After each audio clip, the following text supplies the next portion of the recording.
بسم اللہ الرحمن الرحیم۔ شروع اللہ کے نام سے جو بڑا مہربان نہایت رحم والا ہے۔ دوستو، آج ہم بات کریں گے قرآن پاک میں اللہ پاک نے نمازوں کے اوقات مکمل بتا دیے ہیں۔ اسلام کا آغاز سب کو معلوم ہے کہ کس غربت، مظلومی اور بے سر و سامانی کے ساتھ ہوا تھا۔ اس لیے ابتدائی زمانہ میں دن کے وقت کوئی نماز نہ تھی۔ لوگ صرف رات کو کہیں ادھر ادھر چھپ کر دیر تک نماز پڑھا کرتے تھے۔ سورۃ مزمل میں جو مکہ کی نہایت ابتدائی صورتوں میں سے ہے، یہ آیتیں نازل ہوئی تھیں۔ اللہ پاک سورۃ مزمل میں فرماتا ہے، اے محمد صلی اللہ علیہ وآلہ وسلم، جو کپڑے میں لپٹ رہے ہو، رات کو قیام کیا کرو، مگر تھوڑی سی رات، یعنی نصف رات یا اس سے کچھ کم یا کچھ زیادہ، اور قرآن کو ٹھہر ٹھہر کر پڑھا کرو۔ ہم عنقریب تم پر ایک بھاری فرمان نازل کریں گے۔ کچھ شک نہیں، رات کا اٹھنا نفس کو سخت پامال کرتا ہے، اور اس وقت ذکر بھی خوب درست ہوتا ہے۔ دن کے وقت تو تمہیں اور بھی بہت سے شغل ہوتے ہیں۔ نماز کا یہ طریقہ غالباً 3 برسوں تک رہا، جب اسلام کی دعوت برملا نہیں دی جا سکتی تھی۔ جب سورۃ شورى کی آیت نمبر 214 نازل ہوئی اور اللہ پاک فرماتا ہے، اور اپنے قریب کے رشتہ داروں کو ڈر سنا دو، اس کے بعد کھلم کھلا اسلام کی دعوت دی جانے لگی۔ سورۃ شورى میں آیت نمبر 217 سے 220 تک اللہ پاک فرماتا ہے، اور اللہ غالب اور مہربان پر بھروسہ رکھو، جو تم کو جب تم تہجد کے وقت اٹھتے ہو دیکھتا ہے، اور نمازیوں میں تمہارے پھرنے کو بھی، بے شک وہ سننے والا اور جاننے والا ہے۔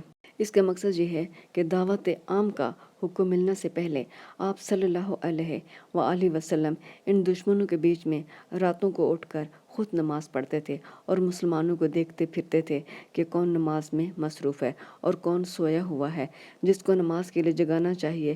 ایسی پرخطر حالت میں آپ کا راتوں کو تن تنہا یہ فرض انجام دینے کے لیے نکلنا اس اعتماد پر تھا کہ اللہ آپ کو دیکھ رہا ہے اور آپ کی حفاظت کر رہا ہے۔ اس کے بعد جب نسبتاً اطمینان حاصل ہوا اور دعوت کے اظہار کا وقت آیا، تو رفتہ رفتہ اسلام کا قدم تکمیل کی طرف بڑھا، اور رات کی طویل نماز یعنی تہجد کے علاوہ رات کے ابتدائی حصہ عشاء اور تاروں کے جھلملاتے وقت بھی ایک اور نماز کا اضافہ ہوا، وہ تھی فجر۔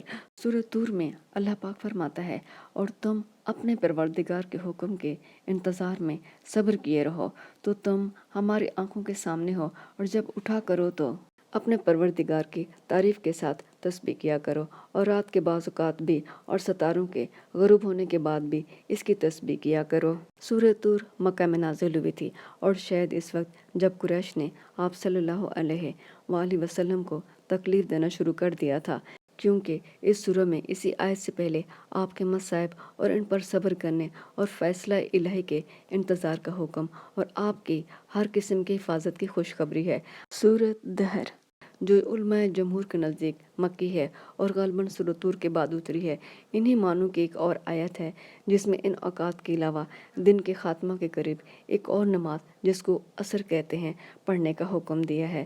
سورۃ دہر میں اللہ پاک فرماتا ہے، تو اپنے پروردگار کے حکم کے مطابق صبر کیے رہو، اور ان لوگوں میں سے کسی بد عمل ناشکرے کا کہنا نہ مانو، اور صبح اور شام اپنے پروردگار کا نام لیتے رہو، اور رات کو بڑی رات تک اس کے آگے سجدہ کرو اور اس کی پاکی بیان کرتے رہو۔ اب رات کی دیر تک کی نماز تہجد کے علاوہ 3 وقتوں کی اور نماز بھی ہے، یعنی صبح، آخر دن اور ابتدائی شب۔ مگر ابھی تک اصیلہ میں ظہر اور عصر اور من اللیل میں رات میں یعنی مغرب اور عشاء کی نماز کا فرق نہیں کیا گیا، کیونکہ کل 3 نمازیں تھیں، ایک فجر کے وقت، ایک سپہر کو اور ایک رات کو۔ اسی لیے ابھی تک باقی 2 نمازوں کی جگہ رات کو دیر تک نماز پڑھتے رہنے کا حکم تھا۔ اصیل دن کے آخری حصہ کو کہتے ہیں، وہ وقت جو عصر کے بعد سے مغرب تک ہو، اس کو اصیل کہتے ہیں۔ لسان العرب میں عشاء بھی لکھتے ہیں، جو عصر کے لیے سورہ روم میں استعمال ہوا ہے۔ اللہ پاک سورہ ہود میں فرماتا ہے، اور دن کے دونوں سروں یعنی صبح اور شام کے اوقات میں اور رات کی چند پہلی ساعات میں نماز پڑھا کرو، کچھ شک نہیں کہ نیکیاں گناہوں کو دور کر دیتی ہیں۔ یہ ان کے لیے نصیحت ہے جو نصیحت قبول کرنے والے ہیں۔